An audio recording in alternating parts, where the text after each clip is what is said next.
Going on, y'all? Welcome to another episode of the Speak Up Sports Podcast with Cass, Christian, Sean. What's going on, fellas? What's good? What's good? Good with y'all boys. We're officially into week 7 of the NFL season. Obviously, another week of international play on Sunday and early morning games, as well as another week of the double Monday night headers that we ended off with this Monday night. Obviously, we'll have another one next Monday night.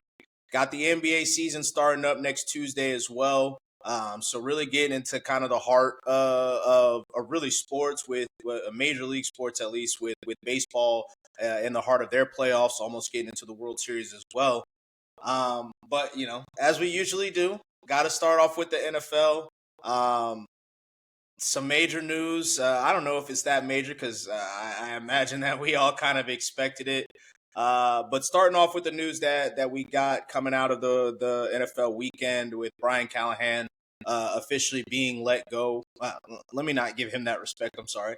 Officially being fired from the Tennessee Titans, as well as his father stepping down as well, who was the O-line coach.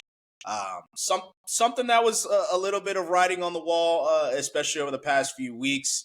But definitely something that was unexpected at the beginning of the year.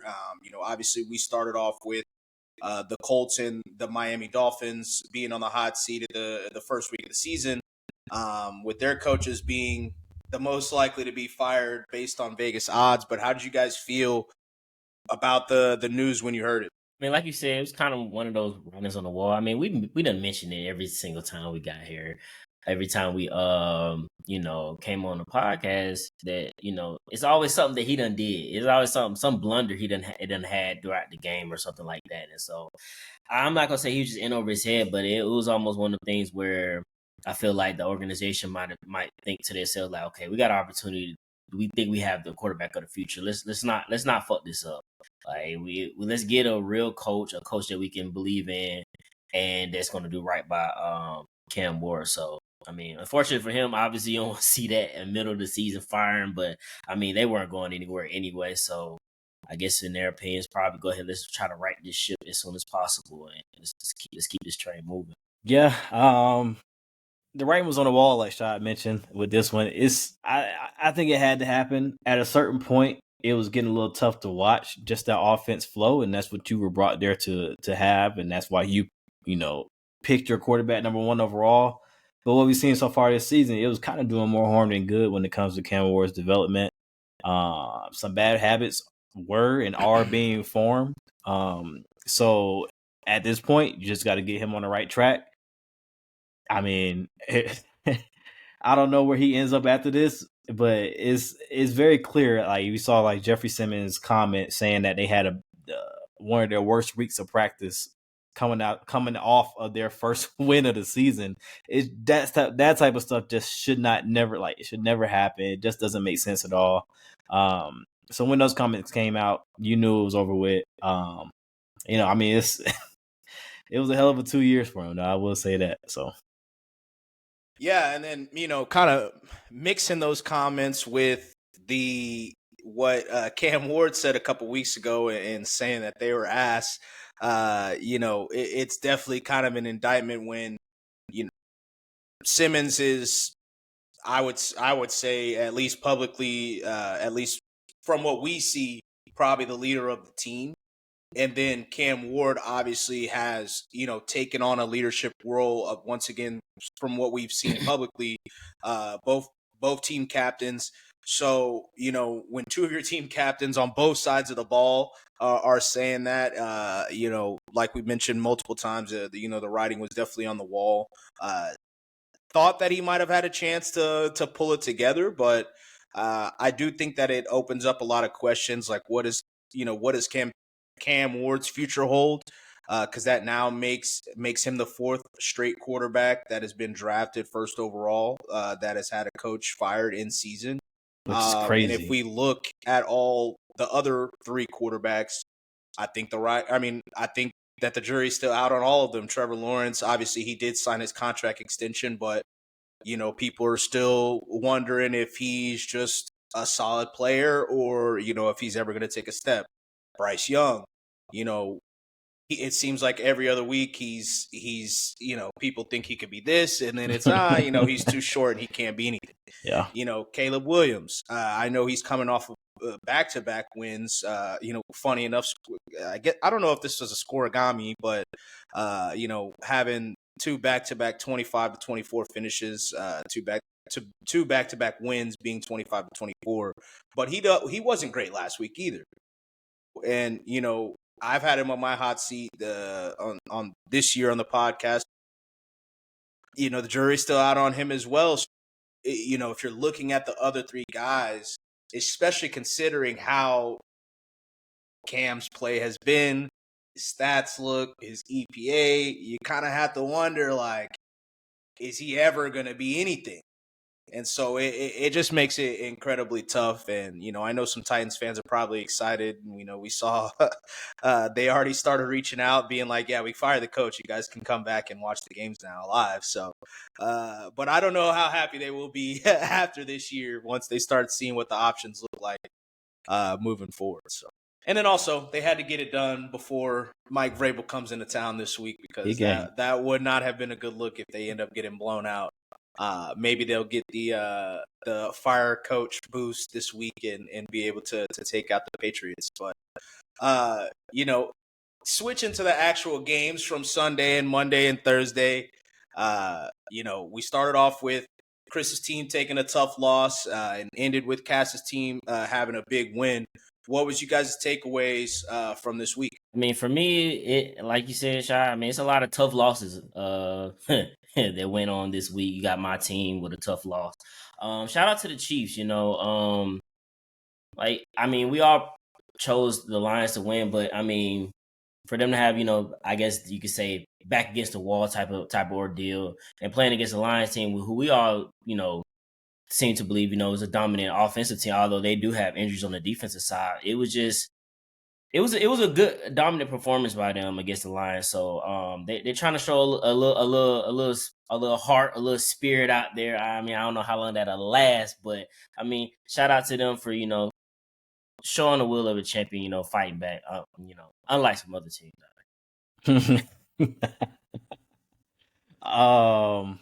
Yeah, biggest takeaway for me, obviously, this week, just a huge Monday night win for the Falcons over the Bills. And of course, all the conversation has been mostly on the Buffalo side. So, like, how good are they? You start going back, over their wins, and it's like, okay, you got to win over the Jets, over the Dolphins. It's like, that's not a good resume. You come around the Saints, it was a dog fight with the Saints. And then the Ravens was also you had to come back for that. So but you come out and get two losses against the Patriots and the Falcons, who are, I think both of those teams at this point are kind of around the same. Like they're both will be fighting for a playoff spot towards the end. I mean, but at this point, you gotta look at it like, how good are the Bills? And is sustainable for the rest of the season. I didn't like what I saw from that defense, especially in the first half. They did come out in the second half and kind of bow up a little bit, show some pride, but the offense couldn't complement that. And that seemed like it's going to be the formula all season for this team, where both sides won't match each other and play complementary football. So, I mean, there's a lot of questions for the Buffalo Bills going into this bye week for them. And I know they talking about people, getting hurt, getting people back from injury after the bye week. But at the same time, I don't know how much that helps. I don't know how much that helps your secondary. I don't know how much that helps your receiver room. We'll talk about what happens at the trade deadline, in a couple of weeks or so. But excuse me, a lot of questions for the Bills, but I think the Falcons came out with a fantastic game plan, and they just got out coached, honestly, on both sides, in my opinion, from Buffalo.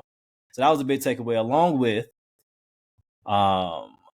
the Chargers, I will say I did have on my hot seat last week, and a lot of that was, we talked about it, cross country road trip. You still fighting to keep pace, especially with, like you said, Kansas City is stepping up.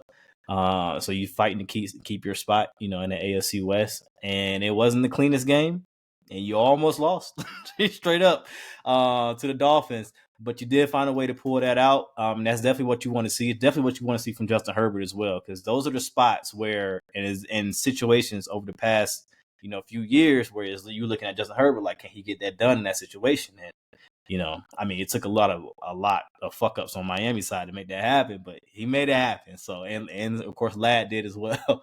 And I actually think it's kind of funny because the play itself is exactly how things have kind of ended for the Chargers in those close games, where it's not even, it wasn't a free rusher, but a rusher gets through clean and they get a big time sack. It was just this time he was able to break out. Break out of it. Like, yeah. Is that a Justin Herbert thing, or is that just the Dolphins being the Dolphins? Yeah. I mean, it could go either way on that, but you did what you were supposed to do. You got the road win. I think that's huge, especially with the state of that division. So I got to shout out the Chargers. Even though it wasn't pretty, you got it done. Yeah, definitely a big time win for them in terms of how the game ended up going, with Tua also throwing 3 interceptions. Losing that game would have been very tough. And I think, obviously, a lot of talk has been about the Tampa Bay Bucks all season, but I think them getting another big time win over the 49ers, even though the 49ers are beat up, that's still a formidable team. And beating them pretty handily while also continuing to lose players, is a good sign for them. And then obviously Seattle as well, getting another big win over Jacksonville. Coming off them having a big win against Kansas City. But to your point about Kansas City, it is one of the things that I had talked about earlier in the season was the big three, and how, they've all made mistakes that has equaled losses, cost them games. But this particular game, all of the big three stepped up and made plays. It's obviously Patrick Mahomes having, arguably the best game of his season thus far.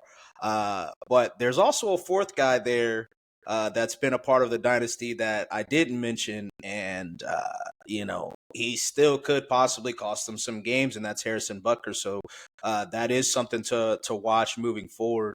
But you guys both mentioned it, starting with Chris with tough losses, and then Cass with the Monday night. But I have to, what we saw, I think both teams, in terms of, it's kind of the flip side. Both teams that won Monday night had great wins for their teams, and the trajectory of what could possibly be for their season.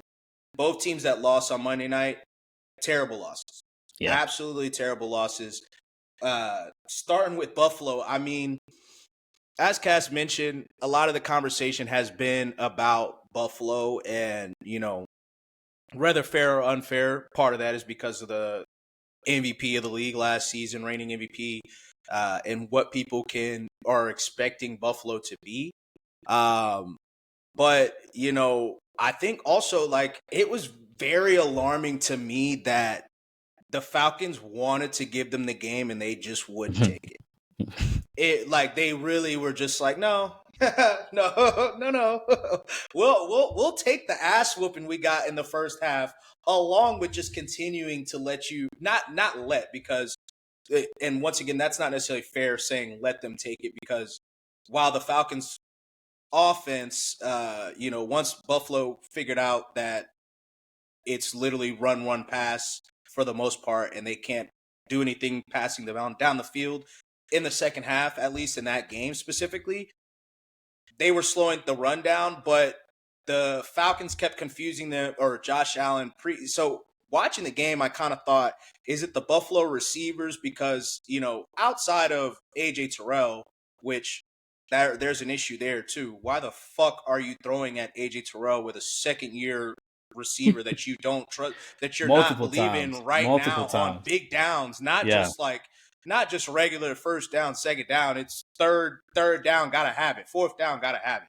But that's neither here nor there. But it seemed while watching it that they couldn't get any separation. But in reality, like, the Falcons pre-snap were showing a look, and post-snap confusing Josh Allen. And I do think that is a little bit of, the defensive coordinator having familiarity with Josh Allen. Obviously, we've seen Josh Allen have tough games in the past against Ulbrich and in in New York, especially that game where Aaron Rodgers famously got hurt and somehow Buffalo still lost because Josh was just out there selling. But I just thought that it was just more like an indictment on just them as a whole, like everything that they've got. And I know a lot of people are talking about their offense and how it looked, and whether the Falcons defense is good or not. But like they tried this Kansas City model of trading your superstar receiver, and then we can kind of get it done with solid guys, not good, not great guys. But last year you decided that wasn't the route because you traded for Amari Cooper. You decided that wasn't, you didn't have enough at your receiver position, and then came into this season with with Josh Palmer, and then no disrespect to Josh Palmer, obviously he made a big play and then got hurt, but like it's not like Josh Palmer was is the superstar receiver. Maybe he could be, but he has not shown that this far this season. So just looking back on just everything, I just kind of came back to the point of like what I've been saying in the offseason. Like, it's time for a change just in Buffalo, just in general. I don't like last year. Chris had mentioned it when I think it was when they played the Buffalo had played the Lions and the Rams last year. And people were saying like giving up 40 points on defense is like that can't be a Super Bowl winning team. And I was kind of like, when you're playing top guys, like it is what it is. Like, but when you get dominated on the ground like they were against the Falcons, I understand the Falcons have a great, a good rushing offense, great rushing offense. It was like 7 yards a carry. It felt like it was like crazy. Like crazy. Whenever they wanted to have it, they could have it. So that to me was screaming like, I don't know if this team could win a championship because, like, you're literally just relying on Josh Allen. And they kind of took the Kansas City route of trying to, like I said, rely on the quarterback. But at least Kansas City had an elite play caller, as well as guys that were getting open, and then they hit on their young guys. Like they hit or seemingly hit on Rashee Rice, Xavier Worthy. I'm not saying he's great by any means, but it seems like they hit on him. On top of having a good defense. On top of having a good defense, Dalton Kincaid, you got drafted in the first round, and not to say that he's a bad player, but like we see another guy in Indy that was a first-round tight end, and he's the best tight end in the league right now, or arguably the best tight end in the league right now. Another guy got drafted in the first round last year in Brock Bowers, and he was arguably the best tight end in the league. I don't think we even think of Dalton Kincaid and he didn't play this week, so obviously that was a missing piece. But do we even think of Dalton Kincaid as a top 10 tight end in the league? And then on top of that, you drafted him, and then Sam Laporta gets drafted like 5 picks later. You see what he do. And so, like, obviously, there's going to be a lot of stuff about the Keon Coleman, Xavier Worthy. They obviously traded back with Kansas City to allow them to get Xavier Worthy. I mean, right now, that's looking like, again, like, that's a miss. You're trying to copy Kansas City and missing every fucking time. Like, even trying to go the veteran pass rusher route with going with Joey Bosa, that didn't work with Von Miller. And not to say that Joey Bosa is bad because he's been playing well, but his big play against the Falcons got negated by stupid penalties. It just seems like everything with this team is slipping. Like the talent level is slipping, much like we talked about with Kansas City over the past few years. Like the talent is not the same, but at least they're hitting on their picks, whether it be defensively or offensively. I can't say the same for Buffalo. And then a bit long-winded, but Washington, that was just a bad loss. That was going off on Buffalo. I mean, to be honest, I get it. It wasn't. It's more so like it wasn't even the loss itself, like, or the team or anything like that. It's just like between Buffalo and Baltimore, it's much like we've talked about a lot, like with Kansas City, trying to let somebody take it over, and they just don't want to. Like, eventually, you got to be like, all right, what is going on here? Like. So, and then Washington, I mean, the two, couple of the easy games on your schedule, you got whooped by the Falcons, or what was it, 2 weeks ago? That was supposed to be your easy game. And then you get beat by the Bears in a game that, you probably shouldn't have lost. You beat yourself, really. And then ultimately the Bears just finally took it over.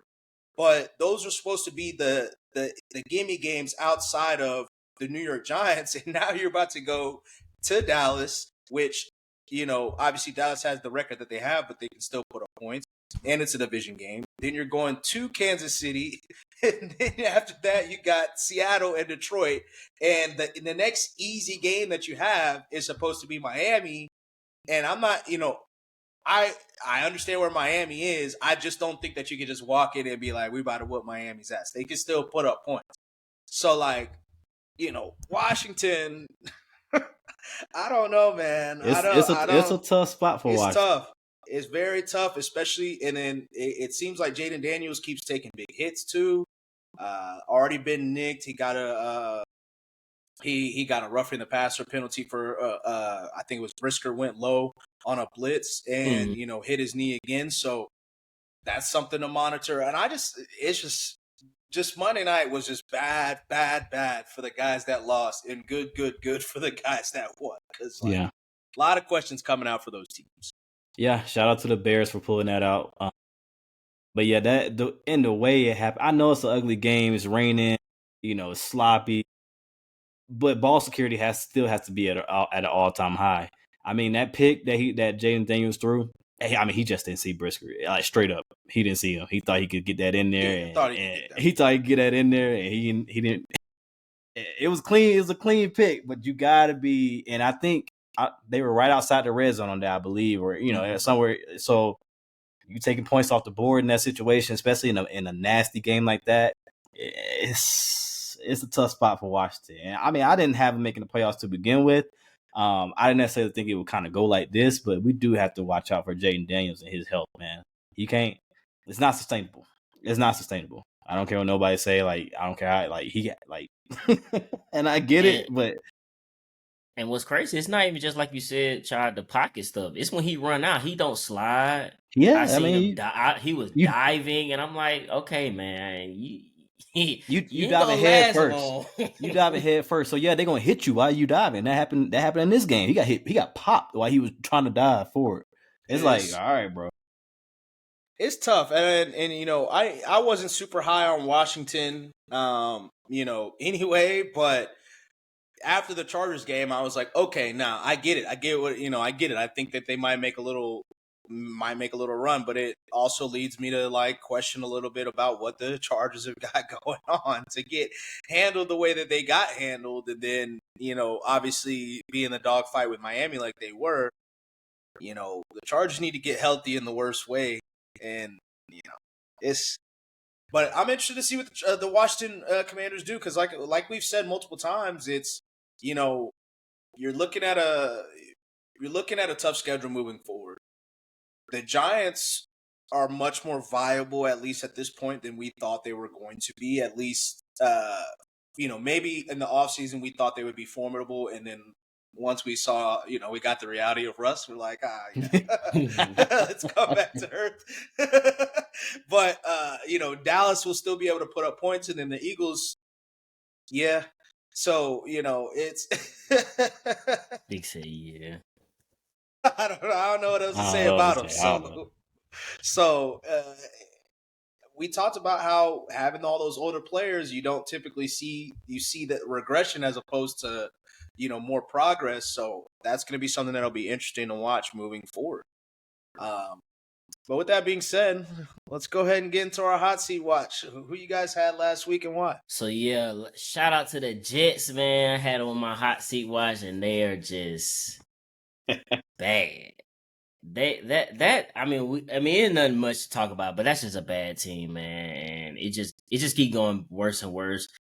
Might be another coach before the season over with. Might be another coach out of there, but we'll see how that rolls. And him dying, with once again, no disrespect, but him dying dying on that super hard on the Justin Fields hill, especially after the game he just witnessed with his own eyes, live. Come on, bro. And he's not making no friends in the media at all. So this week on my hot seat, I have two things to say about my hot seat. So first, I got the Browns on the hot seat. Specifically Kevin Stefanski. we had got that quote from Mike Tomlin, and people make jokes about it, but I mean he's kind of being serious. Like, this was your starting quarterback, and you went into the season like, yeah, he our starter, he's gonna do that. And then to bench him and trade him to another team in the division, which, I mean, yeah, they lost the game, but I mean, he clearly looked way better than fucking Jake Brown did. And now you pick, Dylan Gabriel. Now, I'm not going to say that I think Shador is better or whoever is better, but you need to figure something out because, as you said, Shai, and I watched it again this week, he clearly got limitations. It clearly is not going to get any better. And right now, your defense is actually playing pretty well. It's so many times your defense can make a stop. It's so many times that they're gonna have you get 3 and out or whatever. You don't convert, put the defense back on the field. It's so many times that the defense can actually hold up, eventually break. So at this point, as far as it goes, like, I'm just looking for a little bit more clarity on what are your goals this year. Like, what are you aiming for? Like, are you still feeling like you want to develop Dylan, or is it like, let's put that to the side because we clearly see where this is going. This ain't going nowhere. So that's all Kevin Stefanski. And then obviously I gotta talk about my team. Clearly, can't go without talking about my team.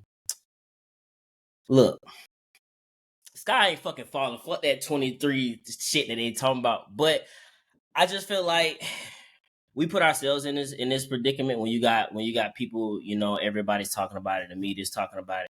We're 4-2. Like, yes, it was a bad loss to a divisional opponent. It was definitely bad. Ain't nothing else to say about that. But it's the whole season that we still have, It just seemed like we just can't put a complete game because it'd be like one half we do all right, the next half we just don't do fucking shit. I'm just praying that this whole break that they had, mini buy shit that they had, they right the ship. But I concerned about how we playing, hell yeah. But do I think we just gonna fall off the cliff like 23? Nah. I mean, you can see our division. You just talked about Washington. They got some shit going on. Dallas ain't got nothing going on. I mean, obviously the Giants beat us. So they might win. Hey. They might win the division this time. Who the fuck knows? But I do think we will right the ship. I don't have no real concerns about us righting the ship in general or making it to the playoffs. I mean, bad performance by the motherfuckers, man. Terrible.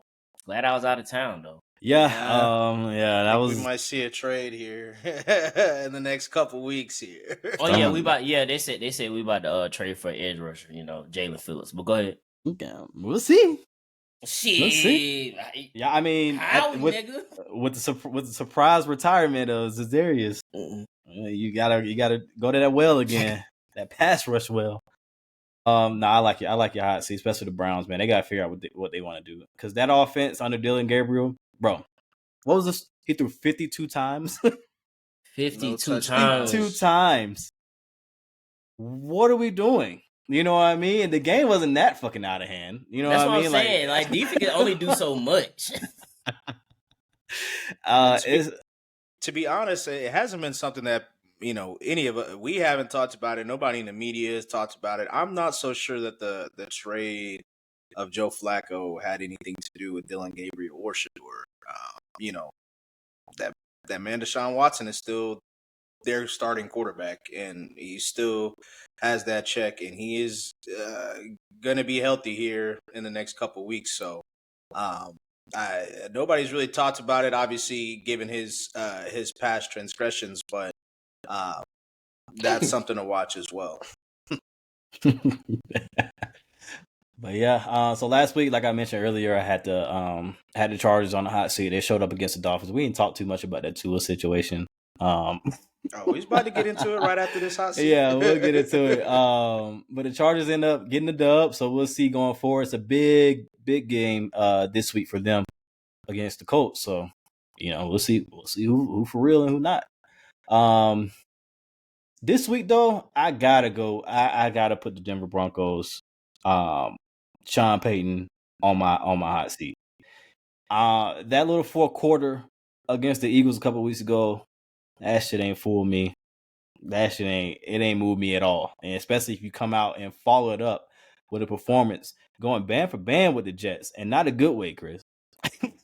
Not in a good way. Jets had a chance to win. That's crazy. It is honestly the performance that offense and Bo Nix put up that Sunday morning was honestly ridiculous. And this is a Sean Payton coached offense. You're just supposed to. And the little touchdown was cool. The little slip, the little fullback slip out, from the fake screen. But outside of that, you didn't do anything. You know what I mean? On offense, Bo Nix, and they got to the point where in this game you refused to let him throw. You had a fucking run on third and long, late in this game. It's like at a certain point, what are we doing with Bo Nix? Because Sean Payton, you the one that talked him up, saying he's a top 5 quarterback in his league, but you're not treating him like one. You know what I mean? And is that on purpose? Maybe, but like, I just don't like the overall look of this offense. I understand like you're 4-2. And there's a lot of season left. And of course, we talked about that division. You're still, at the top of that division along with the Chargers, but it ain't looking good.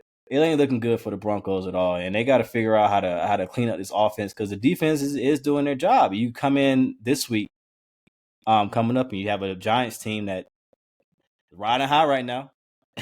just got a big dub over the Eagles.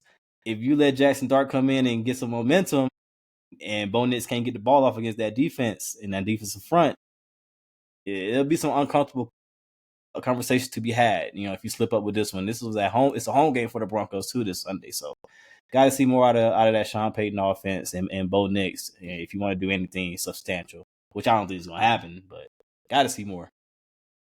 You're on a hot seat. Yeah, and I think they also probably need some. I feel like they probably could use another receiver too. Seems like they're still banking on some of the younger guys like Troy and Marvin. And Troy's Mims. flashed a little bit, and he's flashed a couple.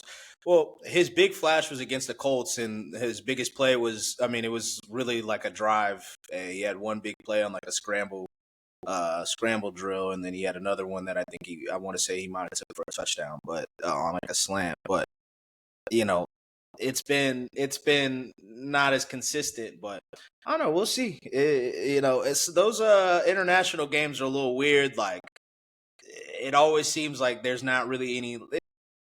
When's the last time that we've got like a super like big performance, or a big like high scoring game?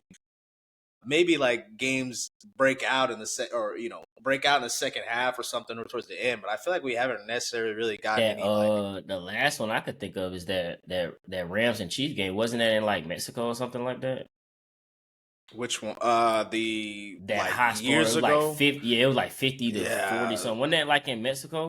It might have been. It might have been the first Aztec Mexico game. Stadium or something like that.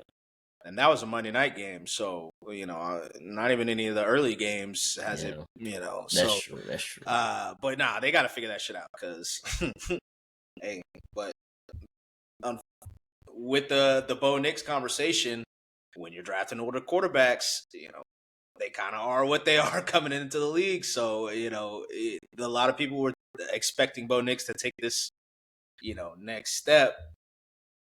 I don't know if that's going to happen, but we'll see. Never know. We'll see with the weapons, if their weapons get better and his play gets better. With that being said, for my hot seats, ooh-wee. To be honest, I'm blanking. Who did I have last week? That's a good question. Was it the?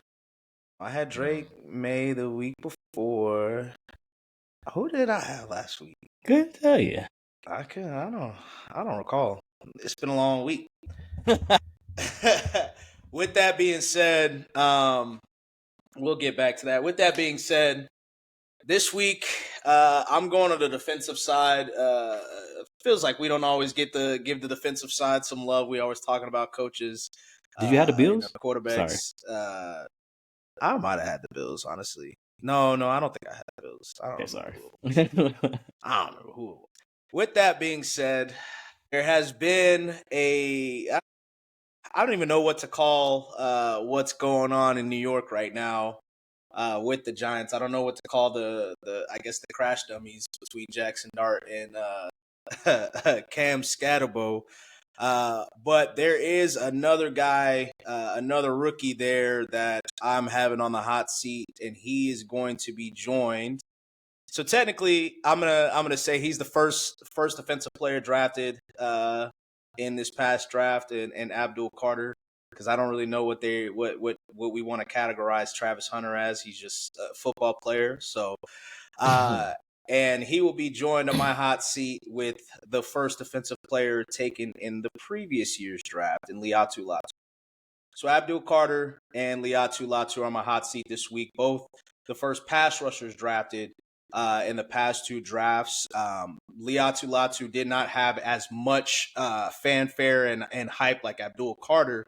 But obviously, when you're the first defensive player drafted, you're expected to make some plays. So starting with Abdul Carter, obviously, there's been a lot of conversation about the crash dummies, as I mentioned, and kind of how they kind of led the turnaround for the Giants. But you were the first pick drafted for the Giants last year, and right now you have half a sack.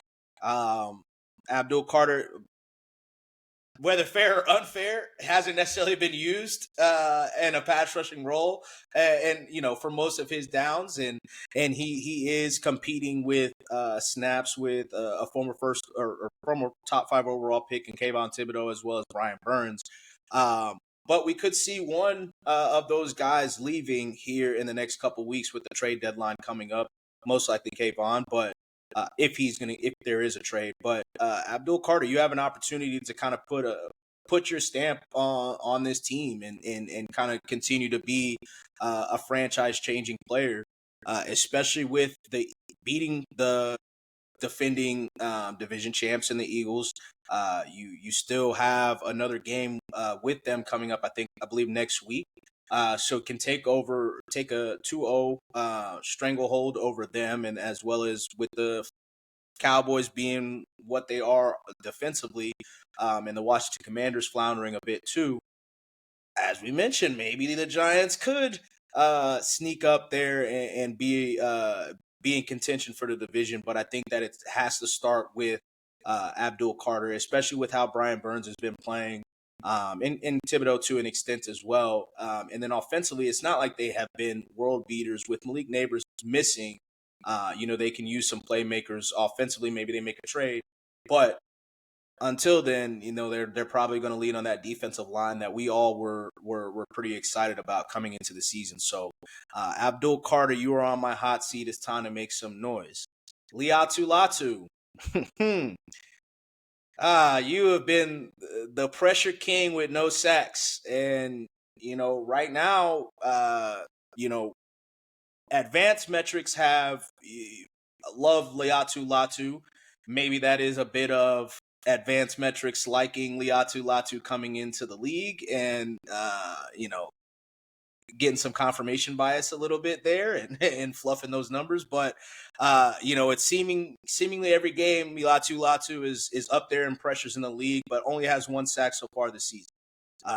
And the Colts are the best team in the league right now. They have the best team. They have the best record in the league. And the thing that they need the most is a pass rusher or an edge rusher to be more consistent and get home. They are 4th in points given up so far, so it's not like the defense is just floundering or anything like that. But if there's going to be a Achilles heel for this team, it's going to be the pass rush. That's been the Achilles heel outside of the quarterback for the past forever, and the reason that you were brought in. So, best game that Liatu Latu probably had in his career was against the Rams earlier this season. You're returning back to the West Coast, a place that you're pretty familiar with, obviously attending UCLA. And like I mentioned, in the same place that you had not arguably, it was the best game of his career against the Rams. You're doing that against the Chargers in a game where the Colts right now, even though they do have in terms of the standings, have the best record in the league, probably aren't getting any respect in terms of people taking them seriously. And this will be the first game, or maybe the second game with the Rams game, that they have an opportunity to start being taken a little bit more seriously. And it's going to start with the Liatu Latu. So possibly looking at a backup left tackle and or a backup right tackle this week going against the Chargers, going up against an elite quarterback. It's time to get some sacks. And, depending on how this game goes, you could be looking at a Kayvon Thibodeau or Jalen Phillips on the opposite side of you in the next couple weeks. So, or it could go the opposite way, and where fans are teetering on you right now, and if you don't start producing, those pressures only look like fool's gold. So Latu, no, luckily for you, the Colts haven't been that good, and nobody cares about the Colts. So there has not been very much talk about Latu at all for a guy that was the first defensive player taken in the draft. There's virtually been no mention of him over the past 2 seasons. Really, even last year during the draft, he wasn't necessarily the guy that everybody was talking about. So this is an opportunity to put your name on the map. You are on the hot seat. So got Latu and Abdul Carter. I like it a lot. Of course, the one everybody's talking about last year is Jarrett Verse. This year, Byron Murphy Jr. for Seattle having a hell of a year. You got to keep pace with your own draft class if you're Latu. So I like it. And obviously, Chop Robinson had a good season last year. Dallas Turner has been making some strides over the past few weeks this season. So it's time. It's time. So before we get into our picks, as Cass mentioned, we got to talk about the Tua situation because he didn't deserve to be on anybody's hot seat this week because I think he's on everybody's hot seat in the world right now. But obviously Tua, had some comments following their loss this week to the Chargers, kind of calling out some teammates, saying that people were either skipping players only meetings or not showing up late. Maybe showing up late or skipping other things such as treatment or meetings, whatever the case may be. We've had a few days to kind of sit on that. We've obviously seen him apologize today, and his coaches come out and said some things, as well as a couple players as well. But how did you guys feel about that whole conversation and just everything going on in Miami right now? Man, zero fucking leadership from your damn quarterback. Out of everybody, you can't be the one to say that shit. And if it's true, I could kind of understand your frustration, but that's not how you handle that at all. I mean, he been saying crazy shit this whole season. So either he trying to get Mike fired, or he trying to get the fuck up out of there. It's one or the other. So I don't know. It's terrible by Tua, honestly. Terrible look by him. It is a terrible look. You shouldn't have said it, but you did say it, so you can't go back and walk it back. That's true. That apology today was just ridiculous. It's like I stand on it at this point. You meant what you meant. You were targeting one or two players, but at the same time, you end up making yourself look bad because you are the leader. You are the person that's getting paid the most on that squad. You are the quarterback. So that necessarily doesn't even make McDaniel look bad, in my opinion. I mean, it's player-only meetings. Mike McDaniel has nothing to do with that. You specified as player-only meetings, and so that means you got to handle that straight up. So if you want to call him out, all right, I don't agree with it, call him out, but don't sit there and walk it back 2 days later. That just shows you that, it's all the way off in that locker room right now. It's just, and you probably felt forced to do this, a little apology or whatever, but it's unnecessary stuff that didn't happen. I mean, Tua have been talking like this all season. That's the thing. He been saying slickly all season. Mm-hmm. And I don't understand where all this is coming from all of a sudden. It's not behoove of a leader to take to the podium and kind of put people on blast the way he has been, especially when you yourself are not playing well, honestly. So, I mean, it's a little bit of a joke going on in Miami. I don't put it all on Tua, but this walk back that just happened today, that's a terrible look for me. I don't like that. Yeah, I mean, I think that it's I think he had to. I mean, he couldn't come back out and double down. I think fuck it. You had to double down. You just gotta move on. Hey. But be like, I said what I said. I mean, he could have, but I mean, I think that just would have, completely derailed whatever is going to be left of this season. But I had to just think back to I just feel this was my confirmation bias here that it's not a Mike McDaniel thing, even though Mike McDaniel does have some culpability in this, and obviously it's just a leadership from top to bottom, and maybe as some people have mentioned, because I mean Jalen Ramsey has mentioned some things, or at least alluded to some culture issues, and I don't know if he was talking about, maybe it was, and, we had another player, I can't remember who it was off the top of my head right now, but another player came out on Twitter this past weekend and was like, it's funny that Tua's the guy saying anything about somebody missing anything, because when I was there for like a week or two, it was Tua that was, that was late and not showing up. So, I don't know if maybe Jalen Ramsey was talking about that situation, and then he was like, look, like, we want our coach to come in and set a standard there, and maybe that's where Mike McDaniel is kind of falling short. But I just everything that has gone on with Tua this year. I mean the snappiness in terms of some of the rebuttals he's had this year have seemed out of character. The obviously these comments were a bit out of character. But I guess maybe out of character from past years, but it's seemingly like every single week he's thrown somebody under the bus. Every single week. Except for himself, especially coming off of a game where you threw 3 interceptions and probably win if you don't throw 3 interceptions, considering how the Chargers were playing. I just think it's tough. Like, I don't,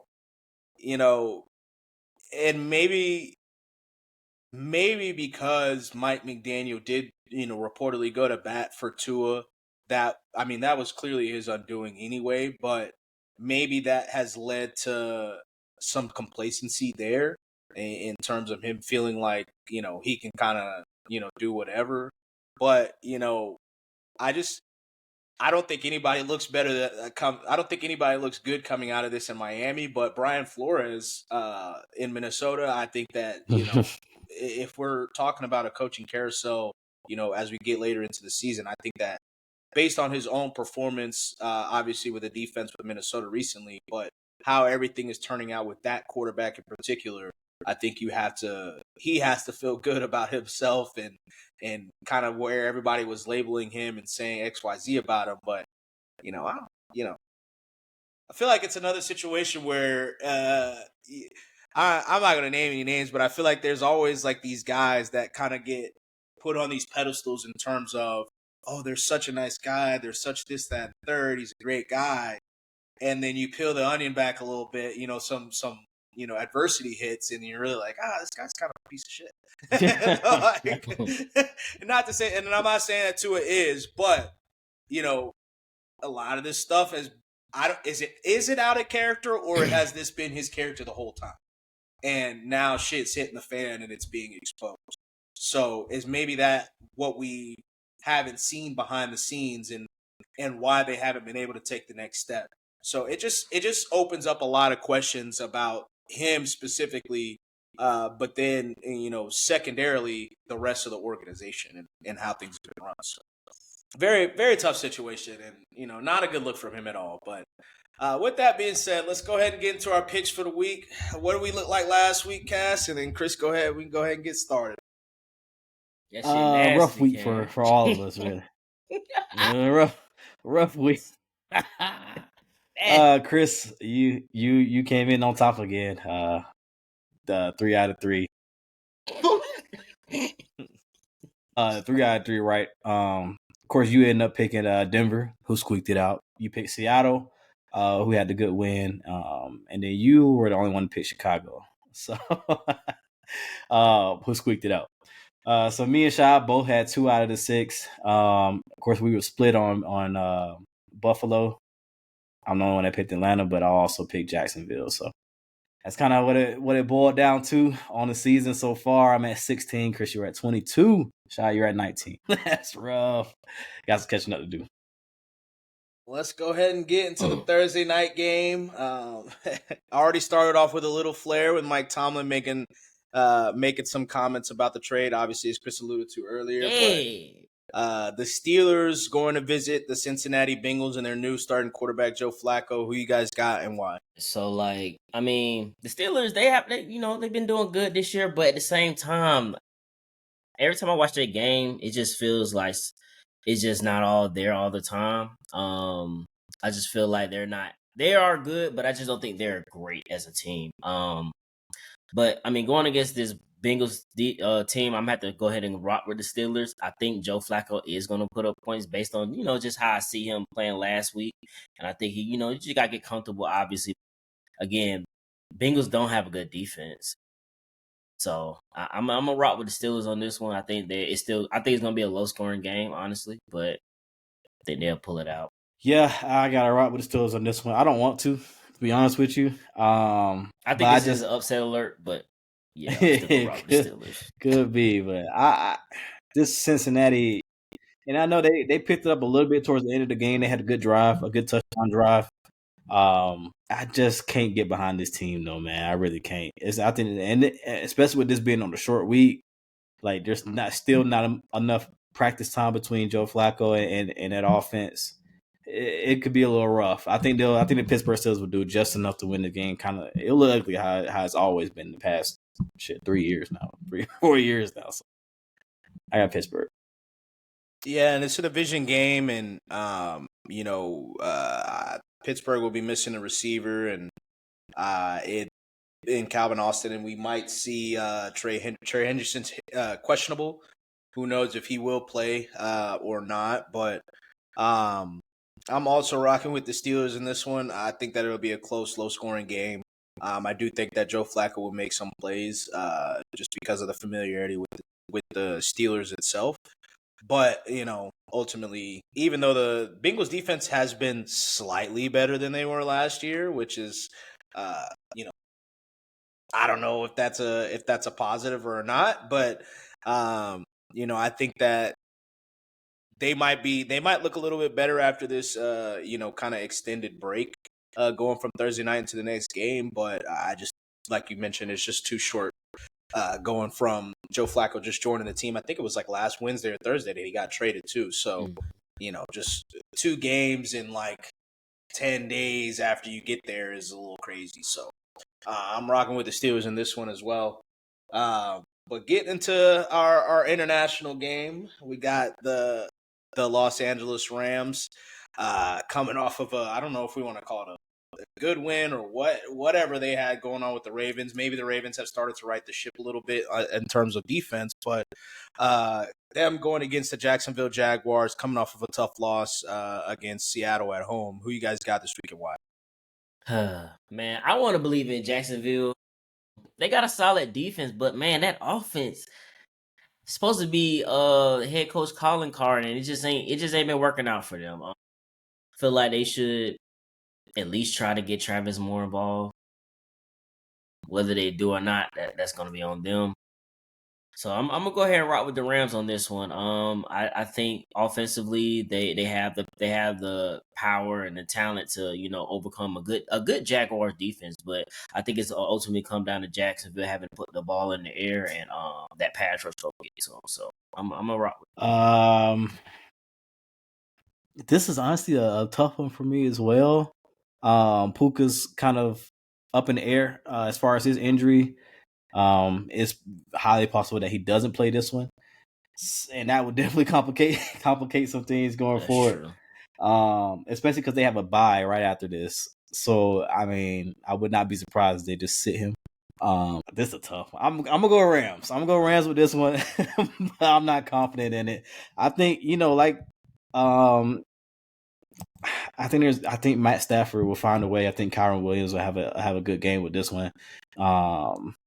And I think Devontae Adams shows up big. So I think that offense kind of shows more than Jacksonville's offense, and I think the Rams defense will be a little more opportunistic and get some turnovers on Trevor, which we know that will probably happen. So I got the Rams in this one. Yeah, I'm gonna go with Jacksonville in this one specifically because Puka is probably gonna miss.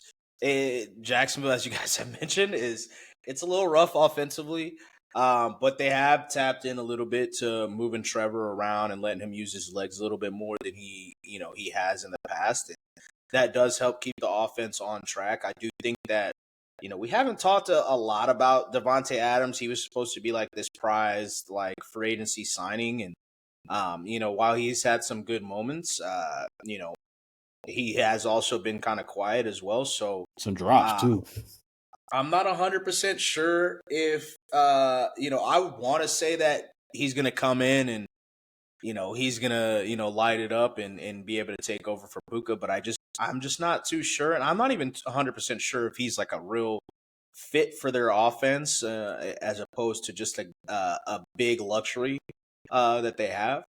So I'm rocking with Jacksonville in a low scoring game, and then also Jacksonville just has familiarity with these. I mean, they're always in these international games. It always seems That's like they true. at least they like split dubs. So I'm rocking with Jacksonville in this one to make a little bit of noise and win in a close, maybe like 3-point game. So getting into the next game of the week, Indianapolis going to the Los Angeles Chargers. Obviously, Indianapolis coming off of a good win or pulling it out. Pulling it out. Yeah, Yo, that's crazy. That's crazy. That's crazy. Pause that. Getting a win against the Cardinals, the hurt Cardinals with Marvin Harrison Jr. Getting hurt in the game, and then obviously Kyler didn't play last week, and then the Chargers, as we've mentioned a few times, sneaking it out against the Miami Dolphins. Who you guys got this weekend? That is insane. yeah, man. This a shout out to the Colts. Like you said earlier, Sean. I mean, I have been playing the best ball in the league. It's an important game for y'all for it to be the game of the week. Everybody's gonna want to watch it because obviously Justin Herbert is everybody's guy. He's the one of the most talented quarterbacks in the league, and so it's gonna be a really entertaining, lively watch game. But I'm gonna roll with the Colts on this one.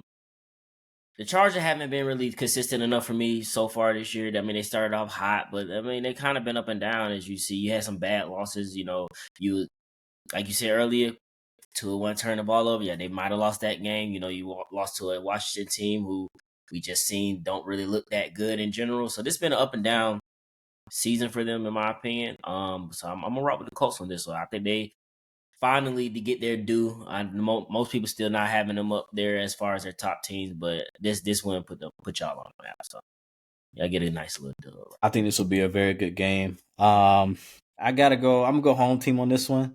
I think this will be a dogfight though. I think it'll be blow for blow. And it'll come down to the fourth quarter. And I think you see a little bit of magic from Justin Herbert in this one. I know I'm putting myself out there saying that.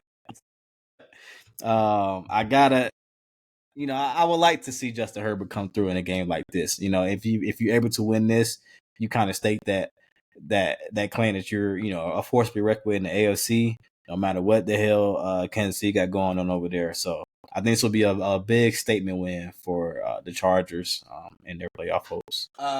Yeah, so the Colts could possibly be missing Josh Downs as well as, well, not possibly. Josh Downs is probably going to be out because he missed today's practice with a concussion. Travaris Ward is definitely going to be out as well with his freak injury that happened pregame last week. Crazy. So the Colts, two of their more important players will be out.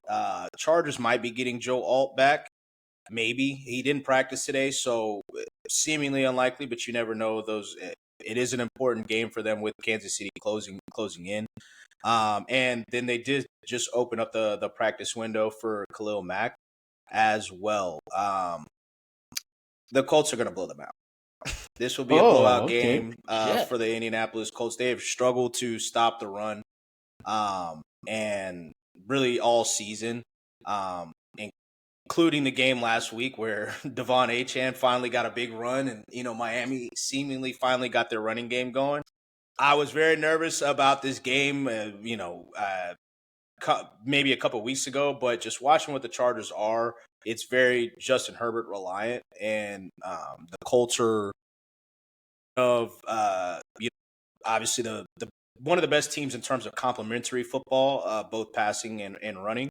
But I do not think that it'll be a statement win where regardless of if the Colts win or lose or if the Chargers win, because I think if the Colts win, it's just going to be the Chargers are beat up. And if the Chargers win, it's just going to be the Colts are Daniel Jones.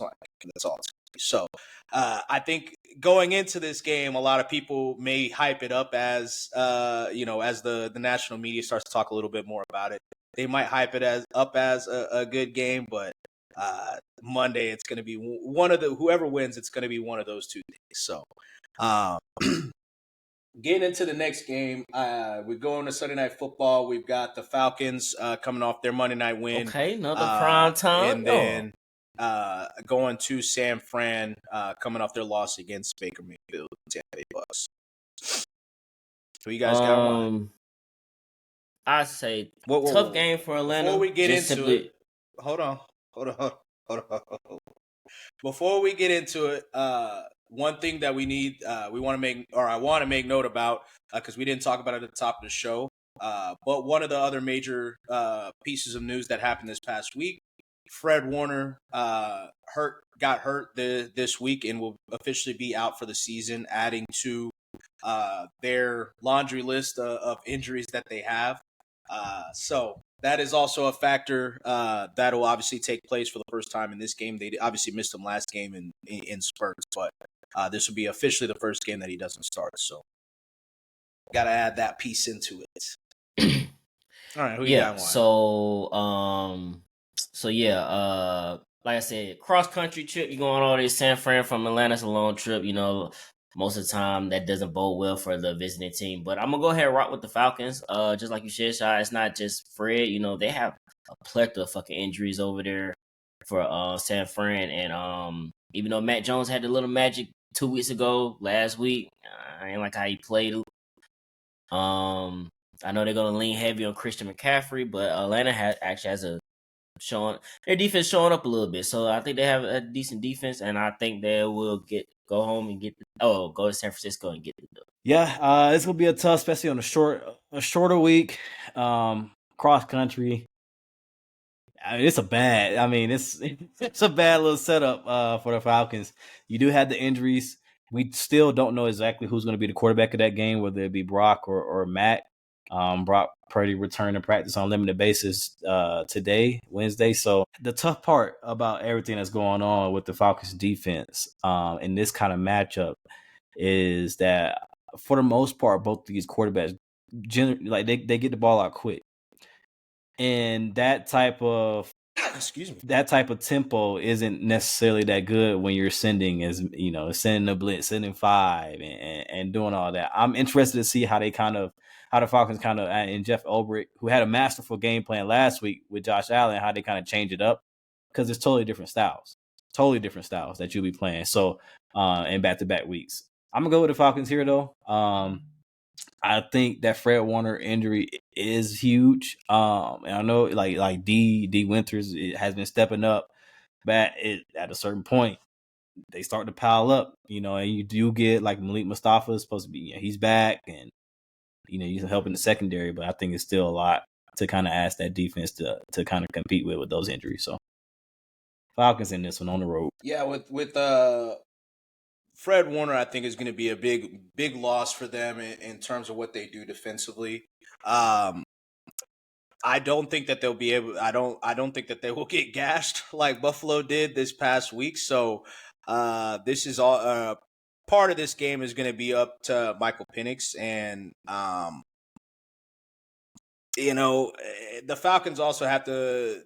They've got to figure that out because, essentially, like we've talked about with a lot of the younger quarterbacks, pretty much outside of Drake May and Jaden Daniels, he really struggled outside of that. The first drive, he was great. The third drive, he was good. The rest of the game against Buffalo, he was really rough. And then obviously culminating in the last play that he threw, which the Falcons probably kind of set him up in terms of almost getting that pick 6 at the end. But it's a tough. They've got to figure out some consistency. Maybe it's the offense, or not the offense, but maybe it's the weapons. Maybe it's Michael Penix. We don't know. But this will be another game that we will kind of figure it out. I'm gonna rock with the Falcons if Mac Jones plays, because I don't think that they can survive another Mac Jones week. Not to say that Mac Jones has been awful. He was not good against the Bucs, but people have been giving him credit for a good first half against the Rams, and then not being that great against really any of the other games. But if Brock Purdy plays, and possibly George Kittle as well because his window was opened up today. I'm going to rock with the 49ers, but if it's Mac Jones under center, I'm going with the Falcons. In a close game, probably a lot similar to not similar in terms of getting up 21-7, but in terms of where we see maybe they start off the first couple drives hot and then, it's a little bit of a struggle from there. So 49ers got to figure it out. I don't know if, we're starting to see Christian McCaffrey also slow down a bit. I think he might have not necessarily slowed down in terms of like being a good player, but just in terms of like his explosiveness. Yeah. I don't know if it's there anymore.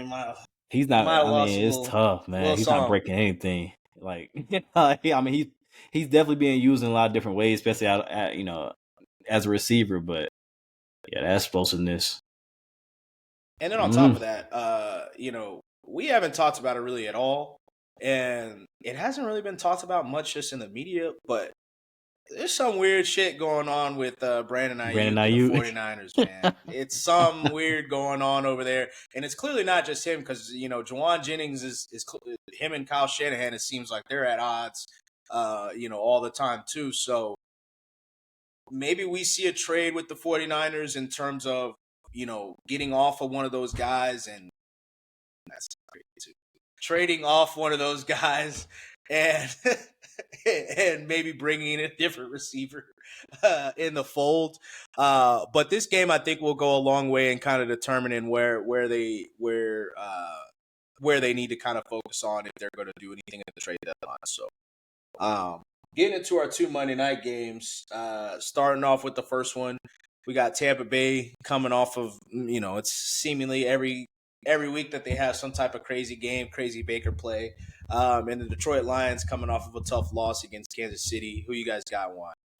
This about to be the battle of the injury because, Bucks, pretty much all their top receivers are injured and most of the top DBs for Detroit are injured. But I'm right with Detroit, man. I think the last week game was a bad game by them. I think they're anxious to get that off their plate, and actually play against a tough NFC opponent. This is one of the teams that you're gonna have to see at the end of the year. So it's gonna be good for you to come out and make a statement, and I think they will.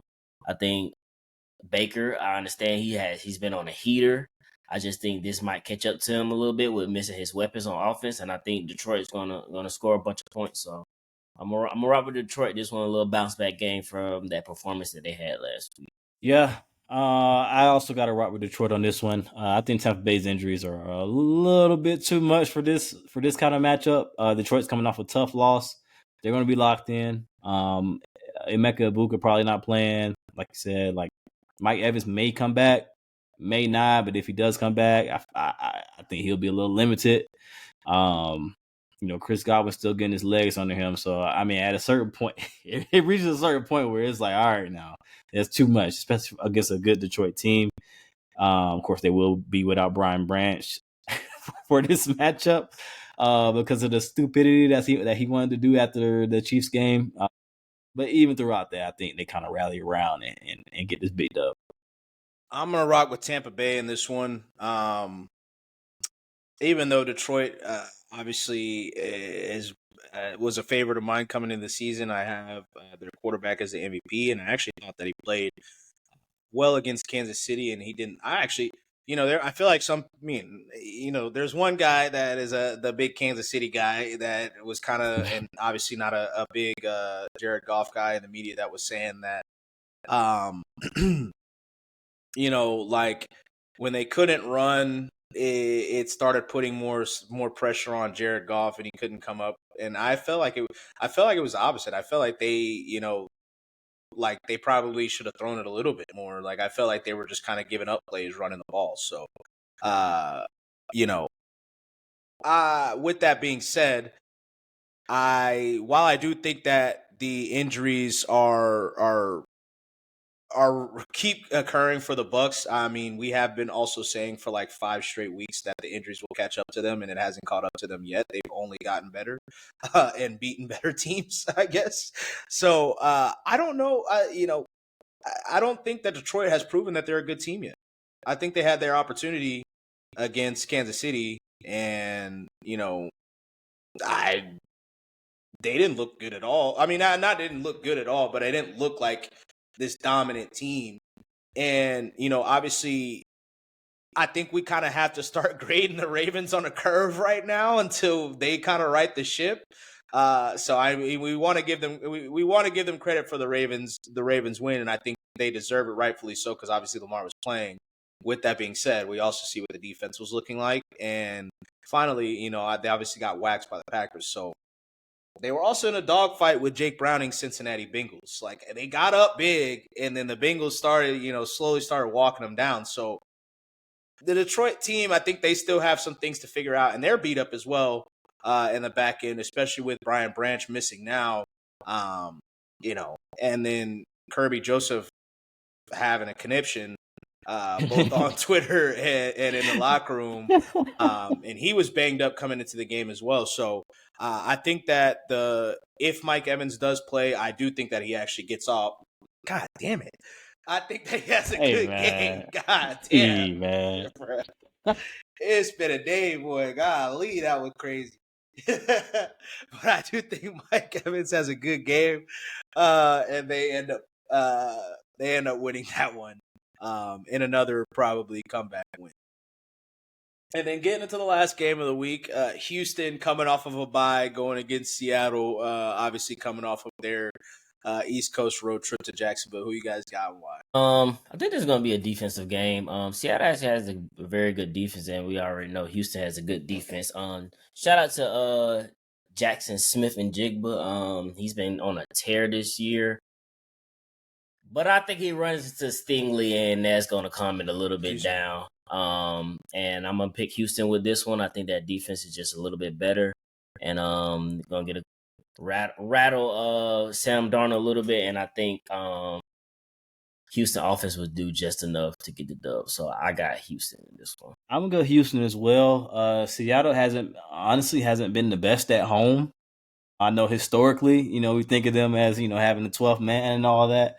But they've been got, at home a few times over the last few years. And I think this is one where Houston comes off with a bye, kind of shows up to kind of prove to themselves that they can hang, with some of the good teams in the league and kind of, propel them into this latter half of the season.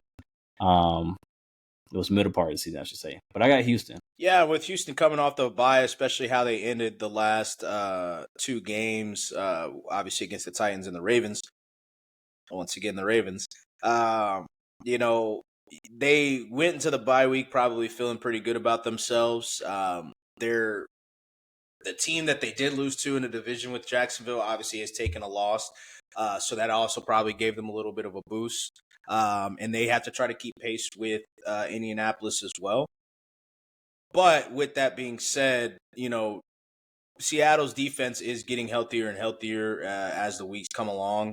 And I am, much like the Lions, I don't know if that offense got right or if it's the Ravens. And I think that this would be a really, really good defensive game on both fronts. I wouldn't be surprised to see Houston go up big, or not go up big, but go up initially maybe 7-0, 10-0, and then get walked down. So I'm going to go with Seattle in this one. Once again, winning in a close game at home, probably in a comeback win with the Texans defense getting off to a hot start coming off the bye, and then the offense eventually floundering. So I think they still have some things that they've got to figure out there offensively, and I don't know that it got figured out over the bye week, but we'll see. It's some good games this week, man. Another weird situation going on there because we haven't really gotten too much on Joe Mixon either. So a lot of injuries that have just been kind of lingering that nobody's really talking about. So it'll be interesting to see it'll be interesting to see just in terms of their running back room in general, because obviously they started to make a little bit of a transition towards Woody Marks. But we'll see if he kind of takes over a little bit fully. We typically see transitions like that come with bye weeks where the younger guy kind of takes over for the older guy and Nick Chubb. So we'll kind of see if that gives their offense a little bit of a spark as well. But with that being said, that gives us a wrap for our NFL segment of the show. With the NBA starting off next week, I don't think it with so many injuries and moving parts. I'm not too sure if it makes sense to give predictions in terms of standings and stuff like that, seedings maybe until midseason. But in terms of players that you guys are just looking forward to, or even teams that you're looking forward to this season, what are some teams or players that you guys are looking forward to? Either just seeing how they mesh, taking the next step, whatever the case may be. Oh, go ahead, Cash. Like you about to say something. Yeah, this is a weird season for me. Of course, like you said, with all the injuries, especially in the Eastern Conference, I don't know what to expect. But I also think that's a good thing about this season as well. Like, I mean, of course, you always had the Oklahoma City Thunder, sure, defending champs. You got Shea coming off of his MVP and cool. But at the same time, you look around, it's like shit. Anything can really happen. I mean, would I be completely shocked if the Grizzlies found some way to be in talks again, to be in, that 4-5, 2-3 range? I would not be shocked, if the Clippers find a way to make some noise throughout the regular season, it seems like Kawhi is going to a pretty really healthy. Wouldn't be shocked. It's like I wouldn't be shocked if the Mavericks find a way to hold serve without Kyrie until he comes back, sometime early next year. Wouldn't be shocked. So I think there's a lot to look forward to, and kind of just how it just shapes out, going forward. I am interested to see how KD fits with the Houston Rockets, and see how much changes. I'm interested to see the rotation for that squad, especially with Fred VanVleet's injury. Who all gets the point guard minutes there? I think that would be a good formidable squad, but still a lot of unknown with that. So I am interested to see who kind of shakes out in the Western Conference. The Nuggets are still there, the Lakers are still there, so I think it's gonna be a fun season, honestly, just to watch. I think anything can really happen. Yeah, I mean, I feel you on that. A player I would like to see, watch to see how he grows throughout the season. Obviously, I don't want to pick Cooper Flag, see how that works with the Dallas Mavericks, but and obviously my team, with missing Jason Tatum, just see how it looks. Yeah. So many different people, so many JB. new players.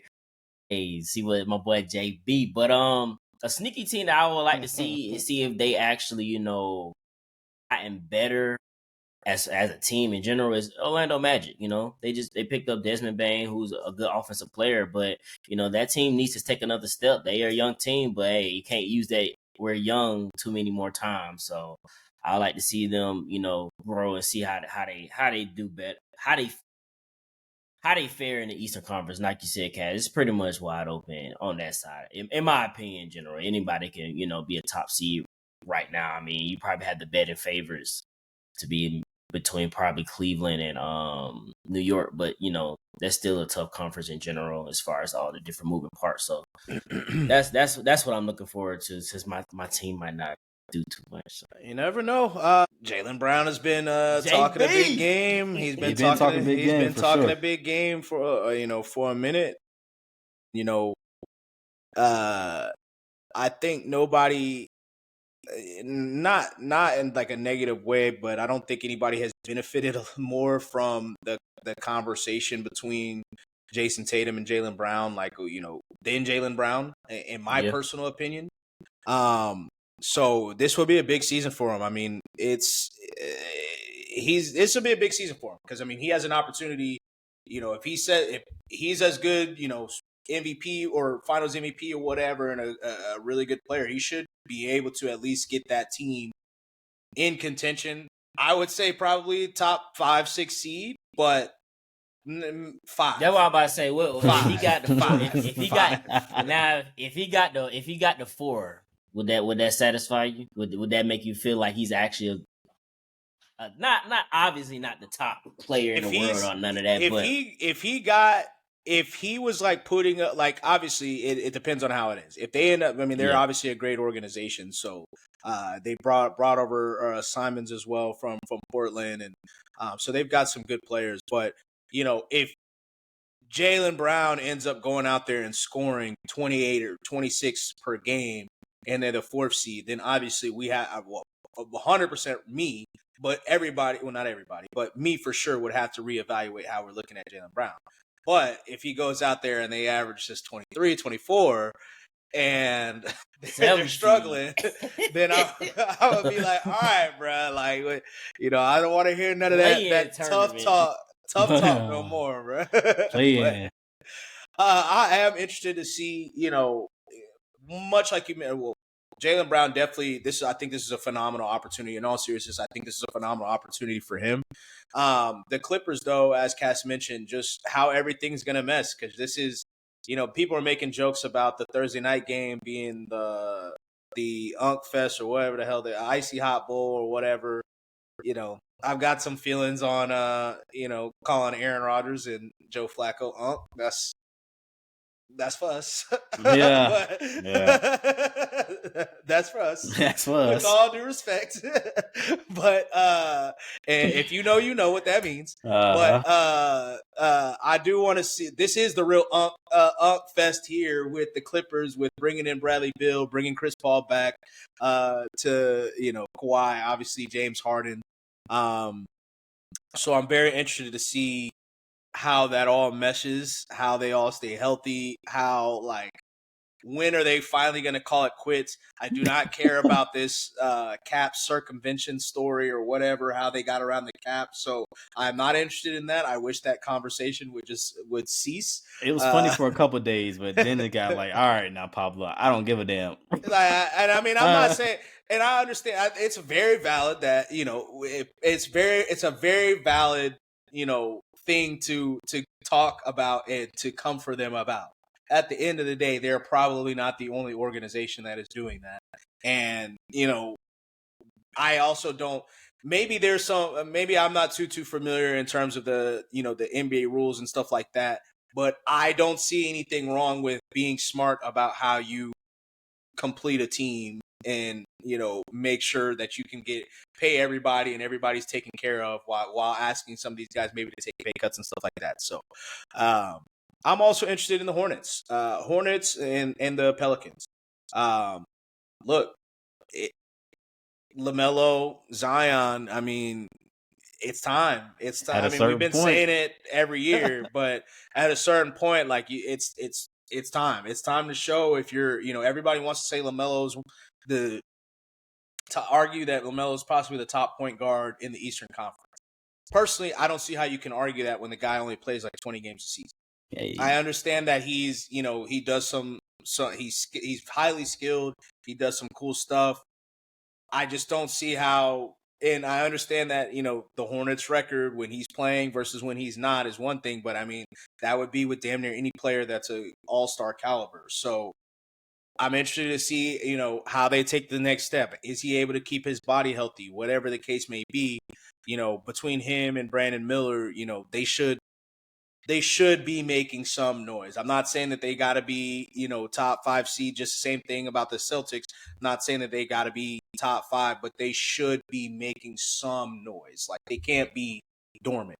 And then the Pelicans, more for the Hornets, not the Celtics, but the Pelicans, once again, it's put up or shut up time, and they've got a lot of guys. They got a lot of guards with DeJounte Murray being coming off injury and stuff like that.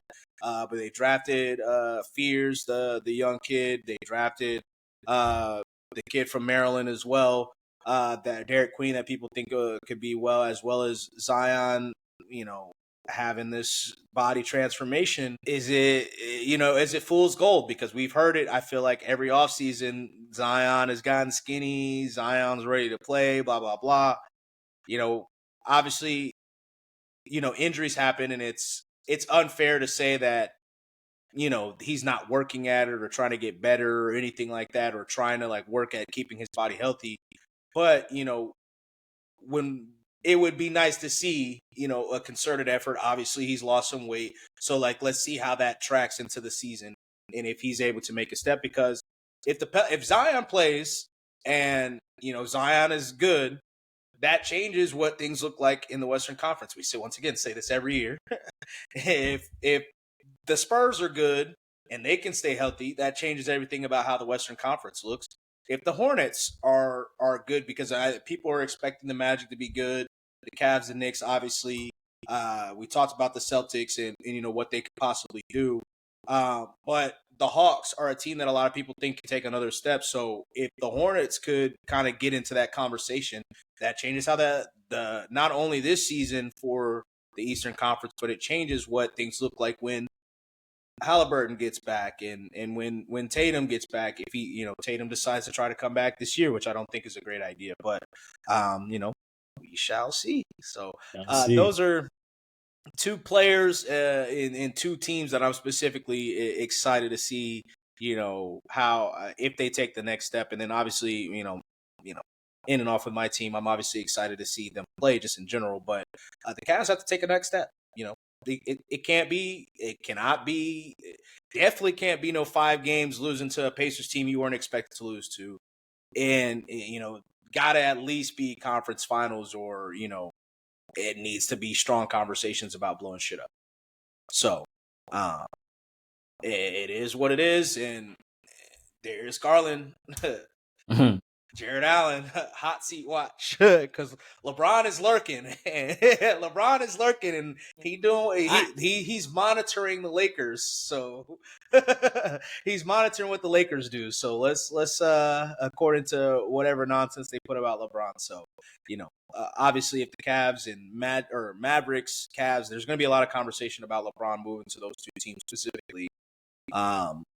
So they're on the hot seat watch. Garland coming off injury, you gotta get right early. You not excited to see Al Horford on the Warriors? He said they posed for a championship run, Cam. So and what he said, man, he said you want to go there, you want to lead y'all, Chris, for a chance at a championship. Getting to more important news here. One thing that we cannot fail to mention: Russell Westbrook has officially signed with the Sacramento Kings today as well. So that's some news that we got. That beam, like that beam. So that was something that has been rumored basically all off season between there and China.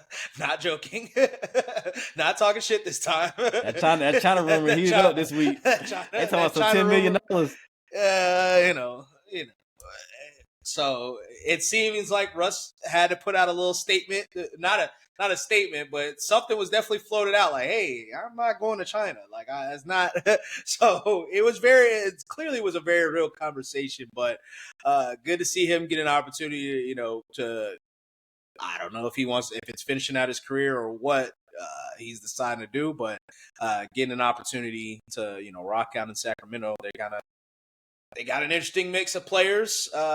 It's definitely an interesting mix. It's not completely ass, but it's not.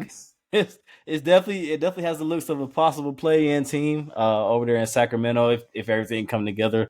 I do think they got to make some moves around the margins. Keegan Murray's out for the next month and a half or so, next month to 2 months, which is a big blow to that team. So we'll see what happens. But me personally, I'm glad he's on the NBA. It was looking murky. It was looking real murky for a minute. I mean, I know the Kings have always been linked, but at a certain point, I'm like, is this shit gonna happen? Like, what's up? Like, what's going on? Hey, what's going on? I don't know. Maybe he should have waited it out for a second, or whatever the case may be, or I don't know. But who knows? We'll see. It's when you have an opportunity, you gotta kind of have to take the opportunity, especially when there's not, or it appears that there are no other options aside, I guess, from taking a fully bench role or whatever has been reported that he the Nuggets weren't going to play him or whatever the case may be. So I don't know. We'll see. It will be a fun season. But before we sign off, who you guys predict will be, or who do you think should be the favorite to be the NBA MVP this season? I mean, the favorite is usually going to be. I mean, it's I don't know. Not Vegas' favorite, but just like your personal favorite. We got somebody. Vegas know it all. I'm a roll with Luka. I think some time actually being with a team and over the summer and whatnot. I think this year like you said, LeBron's obviously lurking or whatever as far as is he going to be there still, blah, blah, blah. But I think, this is finally, his year to say it's his team, and I think he's going to take over. I think he's going to do very, very well. So I think it's a good chance he top 3, but I think as far as MVP, so I'm rolling Luka. Skinny Luka. He said he laid out them beers. I mean, I want to go with Jokic, but I'm going to go with my boy Ant-Man again. I got to roll with him. I got to see what happens this time. Like we've been saying, at a certain point, you got to take that next step and be more consistent if you're Anthony Edwards. That's your team. This nigga shy. Funny. No. Since we just talked about him, Keegan Murray has agreed to a 5-year, $140 million rookie contract extension. Health check. That NBA money different. That shit different. And they need him to take another step. So they do need him to take another step. I want them to have another move cooking. But yeah, I got to go with my boy Ant-Man. If last year, especially in the beginning of the season, he started to shoot that 3-ball pretty well. He definitely shot it way more than he usually does. If he can get more consistent with that, while also forming, and I know he came out with quotes talking about the post game this offseason. We'll see. You know what I'm saying? But if he can incorporate different parts of his game, I think it could definitely lead to more success there. So I'm interested to see how he does. I'm gonna pick him to pull it out this year, maybe. But anyway, with that being said, I'm gonna go with a wild card here. Anthony Davis. Anthony Davis is in a position that he's kind of asked for. He's got 2, multiple capable big men that he can actually go to the power forward position. Obviously, he's going to be heavily relied on this season. With Cooper Flagg being there, Cooper Flagg will have his time and will have his play, and obviously probably will be in contention for Rookie of the Year, but he's still a rookie, and so much conversation, especially this year, is going to be about Luka. And I think that AD, narrative-wise, if he is able to stay healthy and kind of – because, he was – in the games that he played with the Mavericks, he was hooping. He was hooping. So, if he can continue that going – in the beginning of the season with the Lakers last year, he was playing well too. So, if he can kind of continue that, keeping that going, I do think that narratives can kind of favor him in a big way, especially if they're able to get themselves in a top 4 or 5 seed, and AD's out there averaging 28, 10, and 2-3 blocks. I think that he is in a good position to be in conversations for both MVP. Finally, after everybody said that he was a future MVP when he first started, and finally be in conversations with Defensive Player of the Year, but I don't know how much conversation there really is when, everybody just wants to get it. But maybe. We'll see. At that last preseason game by Wemby, hey, man. He a problem. For sure. He's different, and he said he worked at it, so he's also got to show that he can stay healthy, and I didn't speak about them too much, but I also am interested about the Spurs just in terms of, because they've got 3 guards that they basically all acquired within the last 12 months, 3 top guards at least. They, with Castle being the Rookie of the Year this past year, they brought in Dylan Harper. What was his 2nd overall pick? And then trading for De'Aaron Fox, who is an all-star in this league. And then he, obviously had a freak injury. So who's going to be the odd man out there? Yeah. Because it's not going to be a 6-man situation. So, who's getting traded? Who's getting moved? Who's getting traded? Who's getting moved? Because it's not going to, unless they just can figure something out, I really, truly don't believe it's going to be a situation where all 3 of those guards are going to get traded. So, that's going to be very interesting to see. If Wemby is healthy, he's got to stay healthy. It's gonna be a good season. I'm excited. So we got banner night with KD going to see the team that he started with next Tuesday. So I'm excited for all of it and see where the season goes. Yes, sir. But that gives us a wrap for another episode of the Speak Up Sports Podcast. We will catch y'all next week.